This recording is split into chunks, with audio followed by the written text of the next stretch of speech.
এক ধাক্কাতে কেকটা পুরো নষ্ট। তাহলে বলি কেকটার সাথে কি হয়েছিল, মানে শুনলে তোমাদের নিজেদেরই খুব খারাপ লাগবে।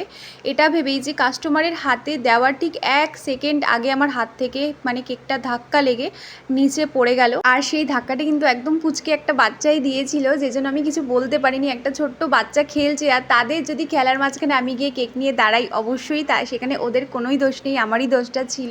তো কী বা বলবো, বাড়িতে চলে এসেছিলাম দিদির হাতে 1 ঘন্টা টাইম নিয়ে। 1 ঘন্টার মধ্যে আমি আর একটা কেক করে দিদিটাকে দিয়েছি, যেটা হচ্ছে এই ডিজাইনটা আমি ক্রিয়েট করেছিলাম। তো অবশ্যই তোমরা জানিও যে ওই বিচ্ছিরি হয়ে যাওয়া কেকটা নতুন করে করার পরে তোমাদের কেমন লাগলো দেখতে। আর সেকেন্ড যে কেকটা আমি নিয়েছিলাম সেটা ছিল 15 পাউন্ডের একটা 5 টায়ার কেক। আর সেটা কিন্তু খুব সুন্দর একটা কেক, যেটা দেখলে তোমাদেরও ভীষণ ভালো লাগবে। আর সেই কেকটা দেখার জন্য কিন্তু আমার চ্যানেলটা সাবস্ক্রাইব করে রাখতে হবে। তো যারা যারা এখনও সাবস্ক্রাইব করেনি জলদি জলদি করে দাও। আমি কিন্তু এই কেকের ভিডিওটা কালকেই পোস্ট করব। চলো আজকের মতো টাটা, সবাই খুব খুব ভালো থেকো।